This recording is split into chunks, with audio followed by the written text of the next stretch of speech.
if you go out there and go, can I really say one flower is more beautiful than the other? Can I really say one woman is more beautiful than the other woman? So it's like a drawing a line in the sand. I am not going to buy into that old mindset because it makes me feel like shit, makes me compete with other women. It's a losing battle. I'm not playing. I am beauty herself. And so is she, and so is she. And I will allow the beauty of life and nature to literally fill me to overflow. And that's how I start my day. This is your Kick-Ass Life podcast, episode number 265 with guest Allana Pratt.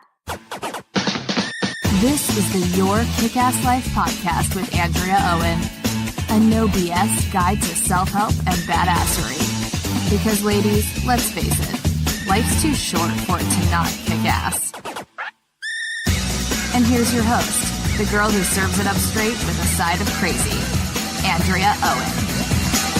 Hey everyone, welcome to another podcast episode. I am so glad that you are here. I wanted to tell you something right off the bat as I get started here before I change my mind. Oh, so first and foremost, yes, it's me. It's Andrea. I got really sick. I was traveling and then I got really sick, and I think it might be some upper limit stuff too, but that's a story for another time. And it sounds a lot worse than it is. So I sound like a throaty lounge singer. At any rate, I am okay. I do sound a little bit different, but I wanted to tell you this thing before I changed my mind. I was in Savannah, Georgia, which PS, so cute. It was my first time in Savannah, Georgia. I didn't get to see much of the town. I'm going to have to go back with my husband and have a romantic getaway there. But I was in Savannah, Georgia with a group that I decided to be a part of. I told you about it before if you listen to all episodes. Thank you, by the way, if you do. I love you. And it's a mastermind that I'm a part of. And one of the things that I did was, oh my God. Because here's the thing. We all got to sit in the hot seat, and one of the things I do have to say I'm pretty proud of myself about is that when I am putting myself in a position to be coached by someone, or even when I'm sitting on the couch in my therapist's office, I will tell you what I need to work on. I am past the point in my life where I'm like, oh, I don't want to talk about it. I'm not going to talk about it until next time. Like, I blurt it out. It's like projectile vomit. Like, I'm like, I showed up to actually work on this and myself. And so here it is. I'm not wasting any time. I mean, I've always been an efficient woman. And so it was my turn to be in the hot seat, and some of the people they're all entrepreneurs in this group, and some of them were bringing things like strategy questions, and I need to do this in my business, and here's my Q1 goals. And it was my turn, and I was like, I could bring some business stuff. But actually, I think I have all that handled. I know what the answers are to that. I've been doing this long enough at this point. I'm pretty cool, but here's what I need to work on. And really, without a whole lot of explanation, I read my poem that I have read for you all. It's been in a couple of episodes now, My Resignation. And I just like to rip off the Band-Aid, you guys. That's what you can always count on with me.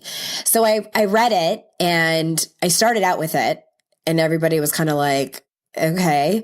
I mean, they weren't being like that, but I just said, there's a method to my madness, but I'm going to start out with this. And I read the poem, and I got through it, and I told the women in this group, and PS, we had just met. You know, Chacha de Gregorio, how much I love her. And she meets people for the first time, and she tells them that she's the best dancer at St. Bernadette's. I kind of did that, but instead of telling people that I had just met how great I am at something, I'm just like, here's all my deepest, darkest secrets. What do you think?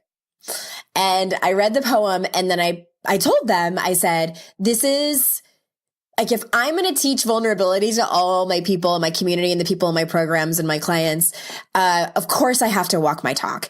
And I don't have, I'm good with vulnerability. I'm good about talking about the things that are hard for me and what I've learned, et cetera, my addictions. And the thing is that is the utmost, of utmost vulnerability to me now is my art. And it was even hard. Like there's a woman in my group who is a legit artist. Like her paintings, you guys, dying. Like, holy shit, sells for so much money and is a legitimate artist. So I went through that whole thing and I'm like, well, it's not really art. Like it's just poems and they don't even rhyme. So I'm not an artist. She's an artist, but I know I do this, right? We all do this.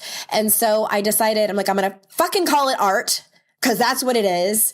And it's my art. And if you don't think it's art, fine. I didn't ask for your opinion to categorize it. So I called it art and I read it for them and I said, this is the hardest thing for me right now in 2019 is to read it out loud publicly. So it's been in increments. The first time I read it was at a restaurant to a very small group of my closest women friends. And then it was to you all on the podcast. And really there was nobody else in the room except my dog. And then the next step was to read it to another group of women, but I didn't know them. I did. It had been a couple of hours. So it's like all these incremental steps of my visibility, of being vulnerable. And then here's the whole point of my story. Then Susan Hyatt, who's going to be on this podcast, she's been on before. She's going to be on again soon. She challenges me. And let's be honest. I knew they weren't going to read it and be like, or hear it and then be like, that was really good. Okay, let's talk about something else. No, I knew what was coming. I knew. And she challenged me to go to an open mic night, which I have talked to y'all about, and read that particular poem. So I was cool going to an open mic night and reading the poem that I wrote for y'all called You Are Magnificent, which I love, but it's more lighthearted. It's like, it's like you go girl. And this one's a little different. So at any rate, they challenged me to do that. There is one coming up here in Greensboro that I found that I've been challenged to do. I'm going to go do it if I'm not sick. If my body's like, no, we can't handle this. So I'll tell you how it goes. And I tell you all of this because I want you to know that I walk my talk too. And it all matters. It's all incremental. I didn't just come out of the womb like this, by no means. And I do my own work too. And I could never sit here and tell you how important it is for you to do the work and not be doing it myself. That's what's going on over here. I will keep you posted on that.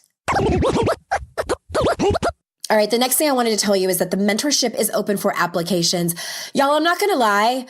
This program is going to change your life. Hands down. I mean, I don't like to brag, but I do like to brag. And I think all y'all should brag. But this program, it's my deepest, most transformational work. It will change your life. And no ifs, ands, or buts about it. And plus side, you get to come and hang out with me here in North Carolina in one of the most beautiful months of the year in May, and come and see my dog and come and hang out in my living room where we're going to do some really amazing things together as a group. Head on over to yourkickasslife.com/mentorship. The link is, of course, in the show notes.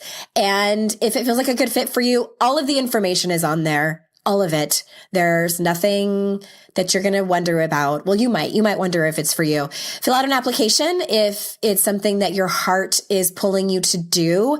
If it is a good fit, then we'll get on the phone and answer your questions, and hopefully you can join us. All right, y'all. Allana Pratt is here on the podcast today. She and I go way back. And again, she's like one of those people where I'm like, I can't believe I haven't had you on the podcast yet. She's super awesome. And you're going to hear that conversation in just a second. Let me tell you a little bit about her first. Relationship intimacy expert, Allana Pratt inspires open-hearted, unapologetic living. She's been seen on The Good Men Project, CBS, TLC, Fox, Forbes, People Magazine, and Huffington Post. She is a graduate of Columbia University, the author of 4 books, and hosts the sexy, empowering podcast called Intimate Conversations. People look to Allana when struggling to trust again after a harsh breakup so they can create hot, healthy, thriving, intimate relationships. So without further ado, here is Allana. Allana, welcome back. And I say welcome back, but I don't actually think that you've been on the podcast yet. I have 211 billion episodes and you haven't been on yet. So my apologies. My apologies to my audience for taking this long to introduce you. Yeah. No pun intended, but you talk about like the juiciest topics, intimacy and pleasure and self-expression and spirituality, kind of all mixed into one beautiful Allana Pratt crock pot, if you will. And witch's brew. Witch's brew. Yes, exactly. And it was funny. You know, we came up with the questions for this interview, always try to be prepared for this. And then I looked at what happens. I'll give everybody a quick behind the scenes. So when someone signs up to schedule the interview to be on here, and sometimes it's a member of their team, sometimes it's the person who's actually going to be interviewed. There's this series of just like logistics question I ask. And I ask, are there specific things that you want to talk about on the podcast? You know, what's your wheelhouse if you don't want me to miss anything? And you wrote the most interesting thing. And I didn't get what you meant when you first typed it. And so I'm going to ask you about it because then I got it. Into me, I see. Intimacy. Is that what you meant? Did you write that? Just like, yes, I did. Just like that crazy Mike Myers, you know, spoof on coaches. Just like that very funny video the two of you did, like crazy shit that. Oh, shit life coaches say. If people listening haven't seen that, I'll pop the link in the show notes. It is hilarious if I do say so myself. Hysterical, especially the tap routine. So, no, intimacy. Into me, I see. So many people think that when I talk about intimacy, it's about fornication and all of that, which I love sex, but this is really about our intimate relationship with ourselves first. It is the most potent place to look if you really want that rich, deep, you know, juicy life with your partner. If you can't be all of you, only half of you showing up, 80% of you is showing up. That's all you're going to get in return. And it's a very lonely, scary, shameful often existence. So yeah, that's what I meant. Into me, I see. I had never seen that before. So for people that if you don't see the words out, it's sort of like the sofa king. Have you heard that joke before? No, tell me. Oh my God. So the word sofa and then the word king, it's not that funny out of context. People are like, that's dumb, Andrea. But you can say like sofa king and it means like so fucking, like I'm so fucking tired. Oh, that's good. I like that. Get it? I like that kind of that's kind of, okay, please people don't leave the Not gonna be dorky humor the whole time. Dorky humor the whole time. I know. And I never want the podcast to be like people feeling like they're not in on the inside joke. This isn't an inside joke. This is all new stuff. I promise. Oh my gosh. Okay. So not feeling like you can share your whole self with the person, your partner that you're with. I see that all the time. And I have actually felt I have personal experience with that coming from and I think this is common. That's why I'm going to use myself as a personal example, coming from 2 back-to-back relationships where I was betrayed terribly and I had some major trust issues going into the relationship. And I feel like I met someone who was like a really great match because he was like, oh, you don't want to get too close? Me too. So he and I have simultaneously had to, and I give him so much credit. He's worked his butt off to establish intimacy when we both came from pasts where we didn't feel safe. And so tell me, what is your kind of advice or recommendation for, I have a lot of listeners who struggle with trust in their relationships, whether they've been betrayed in the past or just generally don't trust their partners. What do you think? Yeah. Well, to me, trust is never about the other person. We're going to be betrayed by everybody because you can't control anybody. True. And nobody's a robot. So everybody's bound to leave the toilet seat down. Everybody's bound to have their eyes wander. Like you can't control people. But what you can control is your intimate relationship with yourself. You can cultivate a really rich where you listen to the rustles of the morning stars. You listen to that pang in your gut. You feel, oh my God, my vagina is clenching right now. Mm-hmm. Something's going on. I need to pay attention.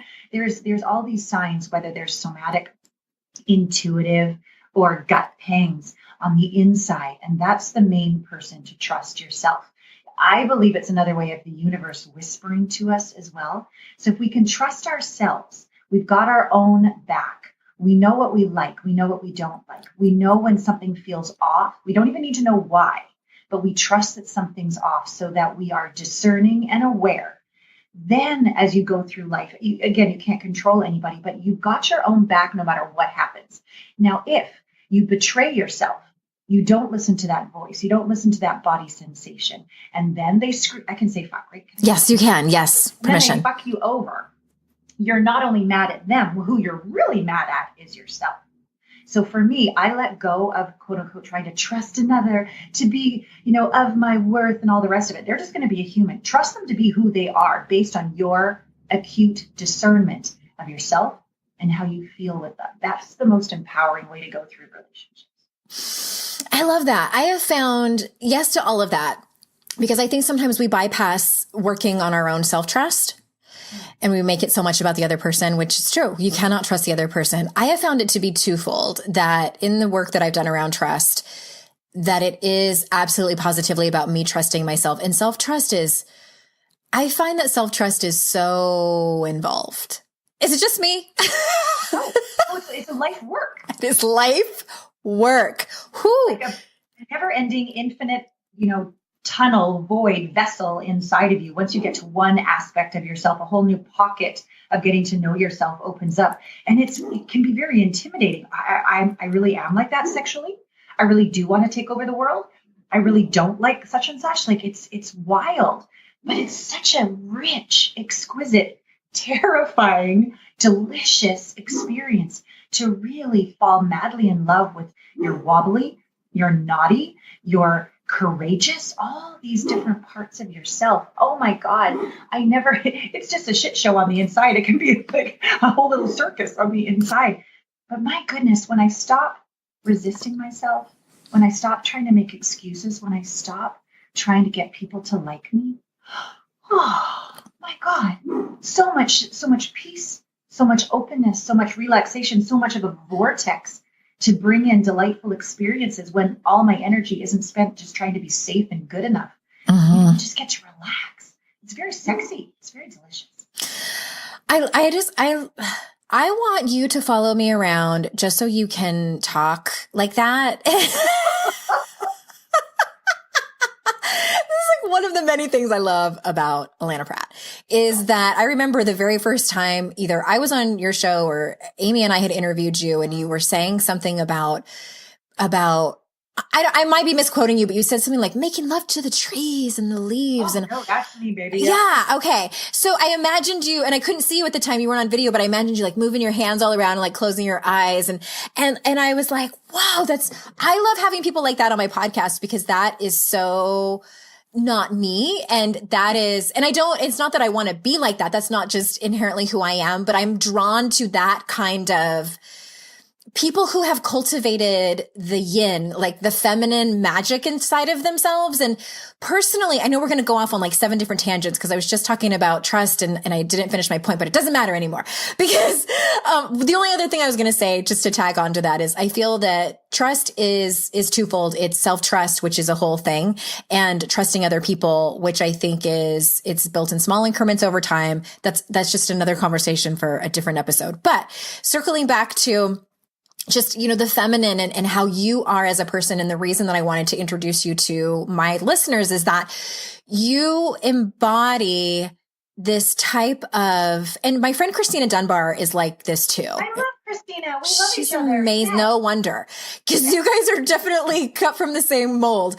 Yeah, and it's this energy that you both give off, and not that it's perfect, that you totally like have, give zero fucks. So people think like, I do believe you that it's a constant life's work and that you do have bad days.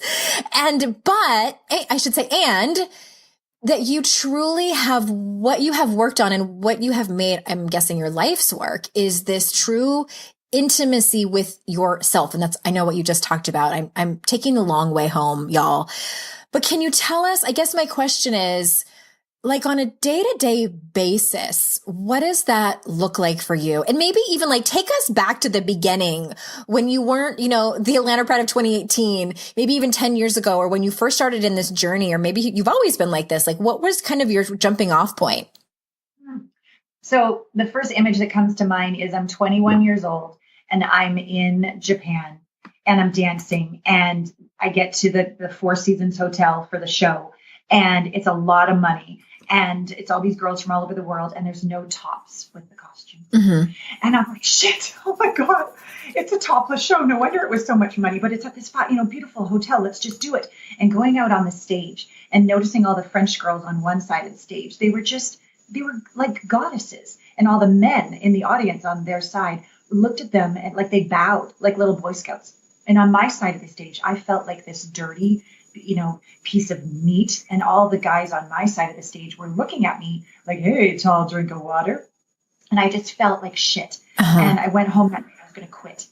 But I'm like, no, a little good girl from Canada keeps her word, even if it's a topless show. So I go back kind of out of shame.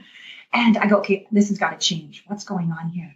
And I learned that, that practice, the Tibetan practice of Tonglen, when the monks breathe in the shame and pain of the world, and they breathe out love and compassion. It's a 3,000-year-old practice. And what I noticed was the women were breathing in the judgment, the preconceived notions, the low vibration of the audience. And they were doing something on the inside because they would elongate their spine and their breasts would lift and their eyelashes would sparkle. And I'm in awe of these women. And they would exhale out something. So I started in my own fumbling wobbliness going, okay, I breathe in the judgment. I won't resist it. And that's also very scientific. What we resist persists. So breathe in. And then I would affirm on the inside, I am beauty herself. And then I would exhale that out and I would open up my body and I would press my energy into the room. And holy fucking shit, all the guys on my side of the stage started to like sit up like little Boy Scouts and bow at me and stuff. I'm like, holy crap, I can transform a man's attention. I'm in charge. Oh my God. So from victim to goddess, I learned when I was 20 years old. Fast forward, the contract's over. I'm in Thailand and I'm like, okay, I'm done with comparing myself to other women. I would always do that. She's thinner. She's more beautiful, blah, blah, blah. Does he like me? Will he marry me? All that stuff. So I'm like, I'm done. And so I walked up and down this long 3-mile stretch on this little island, Koh Phangan, where the full moon raves were. And I walked up and down in a G-string until I could stop worrying about what people thought of me. I could get out of my head about what I thought about me. And I could just be free of this shit that, society and everything's placing on me. And I walked up and down that 3-mile stretch, I don't know how many times, until one time I turned around and the sun was setting and I'm walking back and I swear, Andrea, the ground fell out from beneath me. There was no gravity.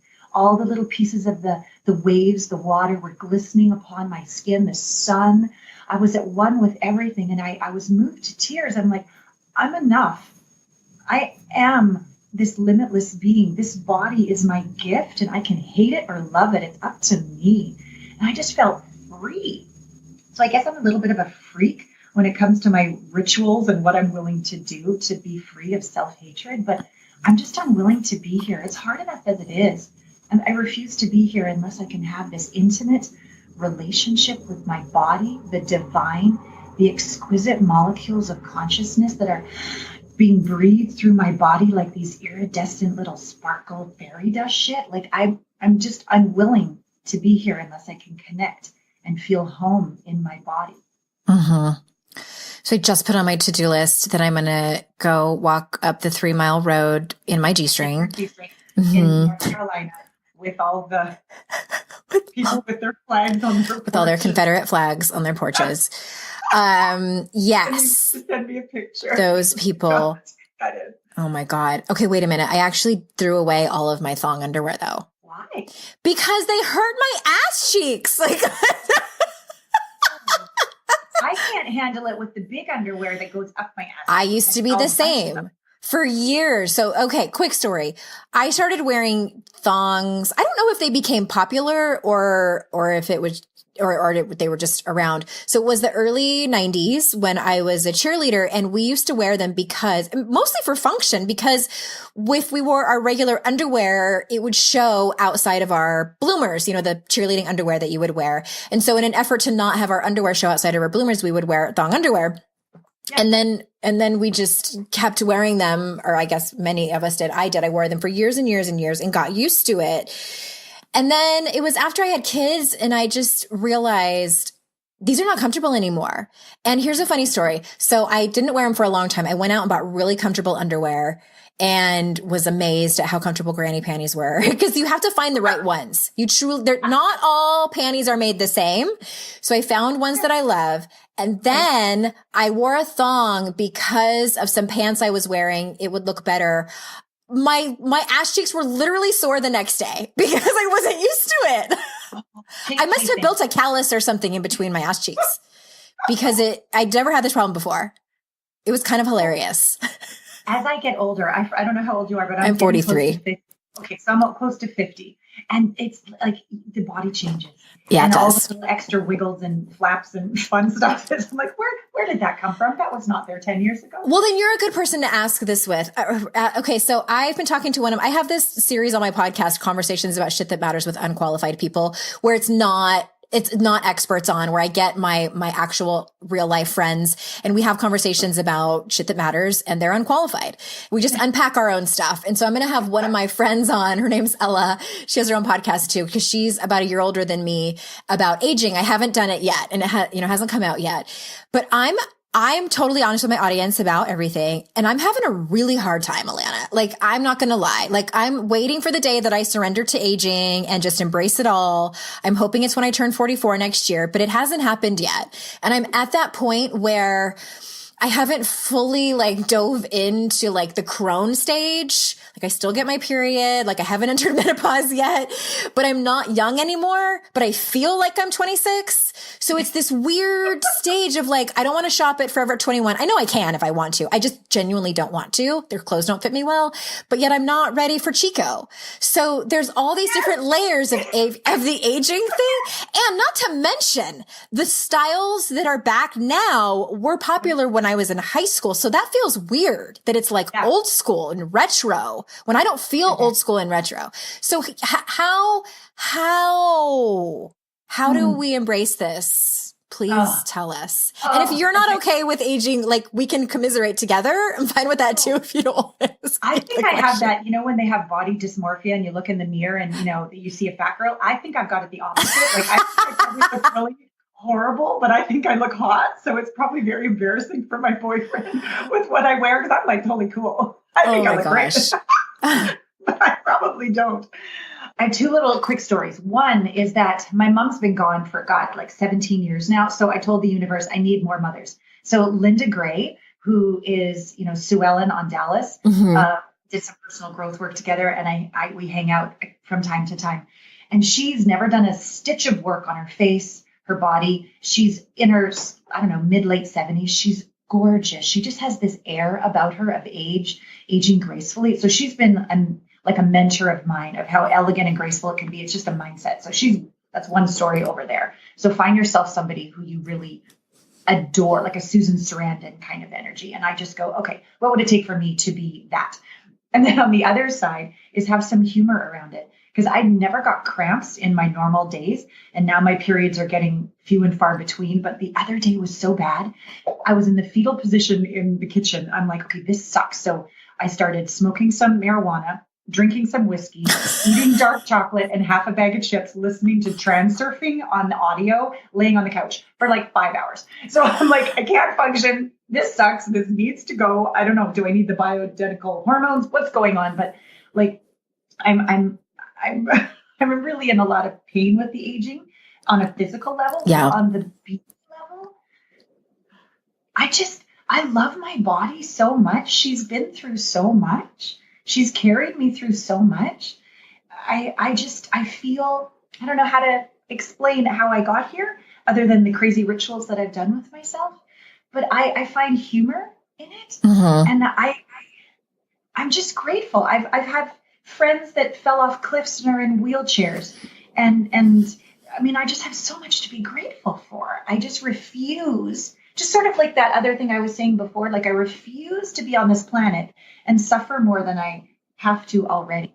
There's been enough crap that I've been through with court and custody. There's been enough crap I've been through, losing my house, going into all that $250,000 of debt, which I'm out of. Thank you very much. Congrats. Thank you, from all those legal fees. There's just too much hard stuff. I just treat myself with such care and kindness and compassion. I just refuse to hate on myself. Yeah.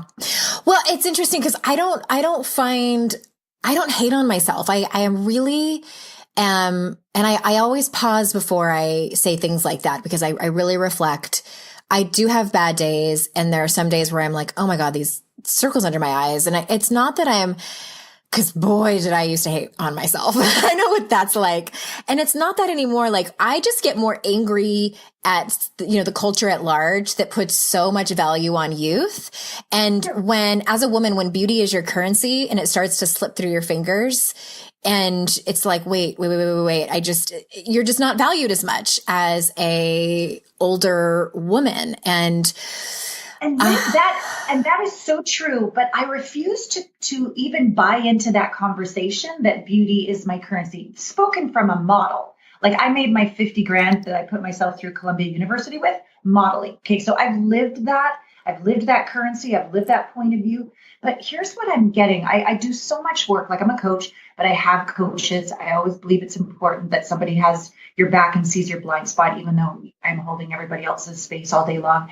And my most recent coaches, we're so into quantum physics. We're so into quantum psychology. We're so into our thoughts create the whole shit show that that's going on.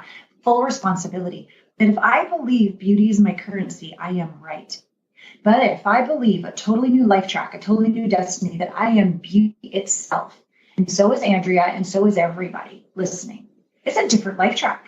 It's a different point of view. You literally create new experiences, new thoughts, new situations based on that one core shift in your perception. So when I go out, and you're right, I make love with the trees and the bees and the whole, energetically, of course, I don't stick them up my vagina, don't worry. But bees in your vagina. Ouch. That's a new way to do it. Mm-hmm. I know. The idea of like going out to the garden and looking at every different flower and every different bush and tree and bee and hummingbird and all the rest of it, and letting the energy of beauty have its way with you. Literally open and letting that beauty, because it is energy, let it penetrate you, let it in you, let it fuel you, let it open you, let it exquisitely dance inside your body. Like we think that sounds woo-woo and crazy. It's actually scientifically proven that life energy runs in circuits throughout your body, through these energetic meridians. And we know this through acupuncture. We know this through physics. So it's not so woo-woo. If you go out there and go, can I really say one flower is more beautiful than the other? Can I really say one woman is more beautiful than the other woman? So it's like a drawing a line in the sand. I am not going to buy into that old mindset because it makes me feel like shit, makes me compete with other women. It's a losing battle. I'm not playing. I am beauty herself. And so is she, and so is she. And I will allow the beauty of life and nature to literally fill me to overflow. And that's how I start my day. I think we alluded to like, what are some of your practices? That's one of them. And I literally let myself be moved by that so that I have the strength and the healthy boundaries. And I let go of the importance of playing on that other dynamic because it's a losing game. And there's no need for us to play there anymore. And then we have some humor about the extra folds and flaps and hairs that grow out of strange places, and have a shot of tequila and everything's fine. Okay. Yeah. I think that the place that I'm headed is that it's an and. I think you can have all of those things and also do work to try to help dismantle the culture that really in reality does, I believe, value youth over older women and all of that thing. So that works for me. I think everybody needs to kind of just like choose what works for them. I definitely want to adopt some of your practices though. It just sounds really soothing.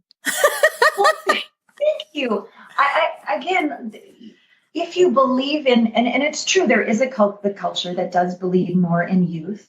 But if you're going to, whatever you put your attention on, if you try to change or fix or overcome or spend time on, and you're just still going down that old life track, and sure. It's exhausting. Yeah. And so you can acknowledge it with lowered importance. You can acknowledge it and just choose like, oh, no, I'm not going to have the hamburger. I'm going to have the chicken. Like there's no more significance than just changing your order. Yeah. I'm going to choose the life over here. And you can have compassion for the other way of believing and thinking and all of the suffering and drama that goes on with it, but we actually don't have to choose it. And because our bodies are made of energy and water and all these other levels, the body starts to go, oh, we have this other way of thinking. And not that I look 30 and I'm 50, but like, and I exercise and I eat fairly well, but I'm not insane about any of it. And things are going along okay. And I feel pretty beautiful.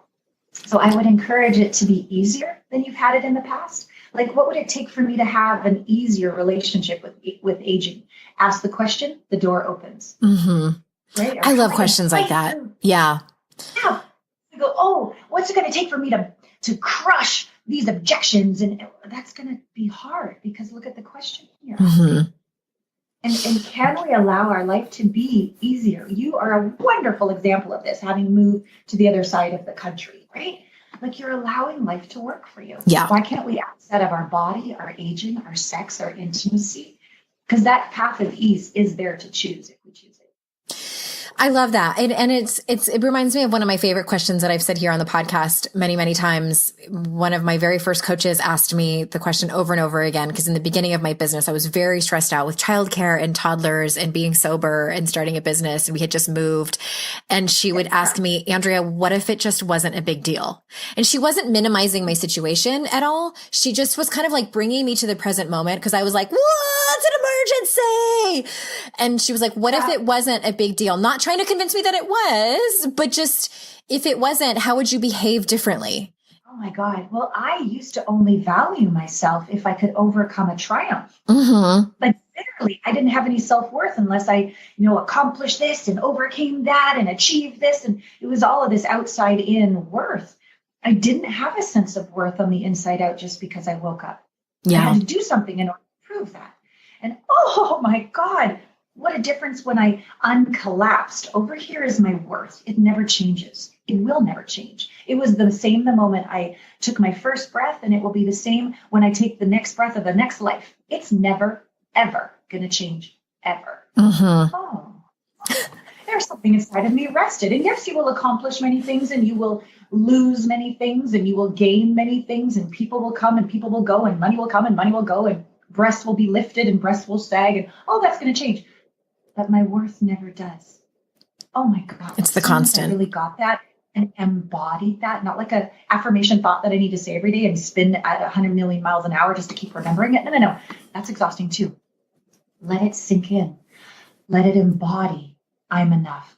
I have this exercise in one of my programs, like find the little you inside the back chamber door that's slammed shut with all these locks and keys on it. Yeah, open it. There she is. Go inside. Let your eyes adjust. It's a little dark. She's been in that corner a long time. Put her in your arms. Imagine a big chaise lounge with lots of cashmere blankets and fluffy pillows. Hold her. She's the one that needs to know she's enough. She's worthy. Always has been. Always will be. I never slowed down to find her and to really commune in intimacy with her. The same inhale, the same exhale, feeling her against my body, feeling her fall asleep in my arms, this little one inside of me that was scampering and just seeking and trying and proving and running and scared. I just had to bring her home inside of my being. And when that happened, of course, I like the millions of views on my YouTube channel. I love bringing in a new client and changing their life. I love to do a TED Talk one day. There's all these things I still choose to accomplish. I still have creative energy and inspiration and impulses, but it feels so good finally to not need to do any of that, to just be able to look in the mirror and go, hey girl, you're enough. Mm-hmm. Mm-hmm. That's beautiful. And to, to kind of round out this conversation, that's one of the things that I have loved about aging is I do love the wisdom that comes with that. And for me, the consistent work I have done on myself has vastly paid off in that I know now of course I have bad days and I would say now they're just like these tiny moments of feeling unworthy, but I bounce back so quickly. And that I will take that over gray hair and a bushy vagina, like whatever. and granny panties. And shall I go on? Yeah. And weird sagging skin in places I didn't know. No, I'm just kidding. I know that's coming, but I am only 43. But it's the wisdom that's still coming, and I'm just entering this stage. I think is like, whoa, this is amazing. I'll take it. Well, and I'm not perfect either. Like, remember that day that I was smoking and drinking and eating chocolate and chips and whatever, I couldn't function. I forgot to write the newsletter. I forgot a coaching call. And then the next day I was like, oh shit, I'm not good enough. And if I don't keep pushing, it's not going to work. And I need to keep pushing. And I just sat on the couch, and my sweet boyfriend kept handing me tissues. And I just said all these things about me. And I forgot the coaching call. And then I said at the end of the sentence, which normally I would say, and you're a loser and blah, blah, blah. I said, and I love and accept myself, which sounds so silly, but I really said it. And then I forgot to write the newsletter. What if it just wasn't a big deal, Allana? But that's how I get through it. You have it. It's not a big deal. I have it, and I love and accept myself, and I have a good cry, and I come back to center. So yeah, for sure. We're perfectly imperfect, messy, fantastically fabulous, orgasmically sagging. God, your words. I love it. Well, I want to kind of shift gears because I don't want to end the conversation without talking to you about this, because you talk about anger not being bad or unspiritual, that it's an energy that when it's harnessed sacredly will evolve into what you call clear, discerning awareness. So how can we better harness our anger, especially rage? My people know, if they've been listening to me long enough, I'm not afraid of my own anger and even my own rage. Maybe it's because I didn't have a terrible example of it growing up. And I know that some people have trauma, seeing that with a parental figure and things like that. So I don't want to dismiss that at all about people, and I want to have people on to talk about anger with women, and how can we better harness it? Well, I think the first place that we want to acknowledge that there is a lot of trauma out there. And so to not go into these points of view or exercises until you really have released it in a healthy way. There's a lot of wonderful quantum psychology practices out there to absolutely flatten trauma to a zero. That's one of the trainings I'm in right now. And I'm so grateful for that, because if you go near anger and there is a traumatic episode in there and the emotions get triggered, you can't stay present. It's going to make things worse. And so follow up with Andrea, follow up with me so that you can get that absolutely flattened. So that would be step one. Step two, quantum psychology. If you go to like Hawkins scale of consciousness, you can just Google it. You'll see the very bottom of energy would be shame, guilt. And then up the way, anger is actually above that. And you're like, I don't quite understand that. And if you keep going up, you get to allowance, and then love and joy and bliss, etc. And so we want to see anger as energy. It's saying to you, hey, this doesn't work. This is out of integrity. This is out of alignment with your values. It is time to speak up or take action about something. That's what it's telling you. But it's also very intense. It's really a lot of energy going on in your body. So we don't know what to do with that. No one's really taught us how to navigate intense emotions, which is another big piece of what I teach people. And again, if you want to hold all of that anger inside your tiny little body, it's going to be intense. So again, all my crazy dancing with the trees and making love with all the nature, part of that is to go, hey, you're a limitless being. Expand your edges to the size of the room, to the size of the building, to the size of the property. By just choosing, don't ask how, just do it. And then the anger comes up. You can sort of swim through it. You can navigate it. You can ride the wave as if you're surfing a lot better. So that would be the next thing. Next step, don't press it down, because that's going to make you depressed. Don't spew it and emasculate somebody, because you're just going to have to go clean up that mess. Yeah. Start to ask the question, okay, anger, what do you got for me here? What do you want to tell me? Now, if you've never talked to your anger before at all, that's going to be like a tsunami, like the Niagara Falls coming at you. It's going to be a lot to deal with. So I have a process called the theater of redemption, which is highly politically incorrect, but very, very healthy to get rid of this anger. And I won't tell you the whole thing, because out of context, you probably would lock me up. But one of the things you could begin to do, not at the person, but just say over and over, how dare you? And then fill in the end of the sentence. How dare you? Fill in the end of the sentence. That'll start to get it out of you. And when a lot of the extra anger is out of you, then I ask you to sit in a throne And instead of being the victim that thing happened to you, sit in the throne with the point of view that you chose it for your own evolution, growth, and expansion. Something inside you wants to emerge, something inside you wants to awaken, that you chose that to learn to speak up, to learn to have healthy boundaries, to learn to forgive, to learn to be strong. There's something, there's a gift, there's an invitation that once you get rid of the excess anger and sit with an open heart in a regal state of I am a queen and I chose this, you're going to see something. You're going to have a moment of awareness or discernment there. So that's kind of like a mini version of a longer 30-minute transformational process. I think. Oh, I believe that. I love it. And I also love that you prefaced it with get the professional help that you might need before you dive into work around your anger or rage. And I think that once you're ready, and I love exercises around anger, what you mentioned reminded me of what I did. It took me a long time to sort of come to this discerning place of what was this for? What is the lesson here? Because I do think that when people are in their shit, they're not ready to be asked the question, like, why were you meant to experience this? What's the gift in that? It's like, fuck you and your fucking gift. You have to go through the first stage. Yes. Something about pole dancing, running around in thigh-high black patent boots and stamping and feeling like a dominatrix, and in my mind's eye, just slashing people's heads off. Like, that's a good stage to go through. Yeah. I don't really do it because you'll go to jail, but like have some sort of physical and verbal and embodied outlet to get it out of your body. I think that's why my sweet mom died so young. She just kept it all inside, and it ate away her liver with cancer, and that was the end of it. She taught me, like, there's another way. Yeah. Oh, wow.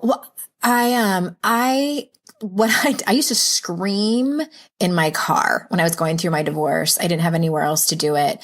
And now I don't have anything that I'm not raging about anything like that. And I sit in my car sometimes and I remember that. And I'm like, I don't even think I could, I just don't think that I could do it now with that much, venom. But I kind of wish I could, because it was quite powerful, the screaming that I was getting out. But now I look back on that, it happened, 12 years ago, and I'm happy and grateful. I actually thanked him in the acknowledgments of my first book, but I'm happy and grateful that thing that happened to me, I turned it into a fucking company. Like, look what I did.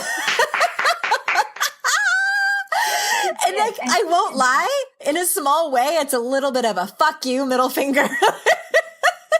But I can laugh about it. It's not from an angry place. It's a humorous place, but like, holy shit. Like I probably would have done it I don't know. It's hard to say. It's really hard to say. If I would, my life might have looked totally different. It's that Sliding Doors movie where I don't know, but I truly believe that this was my path and I was not acting as the universe was telling me to do. Coming full circle here, talking about self-trust and betraying yourself. I betrayed myself by not listening and didn't break up with him when I was 19. I betrayed myself again and thought that marrying him when I was 28 was the answer. So the universe was like, sister, we're going to intervene because you're clearly not getting the hit.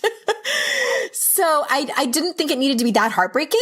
But look what I did. Yeah, I spun it into gold. You did spin it into gold, baby. And I love that you are like a phoenix rising out of the flames and just really willing to sit in the fire and scream in your car and turn it into an incredible business. And if all of us could see that the worst thing that's going through is really just this springboard from which to soar into your genius. Yeah. And that kind of like dominatrix, sexy, yummy, bring it energy is a really important fuel if we were to, sort of put a bow on this idea of, yes, there's a tenderness as a woman that's required at times. And yes, there's a humor, looking on the bright side, having a good laugh. That's important too. There is a fierce love, a dominatrix. I'm going to shine in the face of anything, rise out of the flames in the face of anything, spin it into gold in the face of anything. There's a real kind of growl. Let yourself have her as well. And whatever you need to do to awaken her in a way where you're not going to hurt anybody. Yeah. Okay? Yeah. Don't cut heads off with swords. Mm-hmm. Yes, exactly. Only in your mind. Yeah. Only in your mind. Do what you need to. If it's not the G-string that goes up your ass, fine. If it's not the thigh-high boots, because that's fine. But do something which is your little secret, your little edge, where you're a badass. Yes. And let that energy fuel you as well. And you will get through whatever it is you're going through. And you can always look to Andrea or call me or connect with one of us, because we both had I'm sure you've had, I certainly have had my days where I'm like, really? I don't know if I can do this. But then something just fires up inside and I take that one more step. And then boom, don't give up 5 minutes before the miracle, because something just tips and something just falls in your lap and you're like, oh my God, universe, you are listening. Oh, thank you. Mm-hmm. A little doubting you for just for a second. Allana Pratt, I'm so glad to have you on the podcast. Thank you for being here. Thank you. I'm so glad to reconnect with you. Rock on your awesome life. If I'm in North Carolina, I will call you, and you and Amy and I will get together, and just thank you for what you do on the planet. You're awesome. You too. And everyone, please go out and click on the link in the show notes, allanapratt.com, or just go over to her website, follow her on social media. She is so divine. And I don't ever hardly use that word, but I feel like it's so appropriate for you. And you only this year on the podcast. Listeners, thank you so much. I know your time is so incredibly valuable, and I'm so grateful that you choose to spend it with me and my guests here on the podcast. And until next time, I will see you all out in cyberspace. Bye-bye.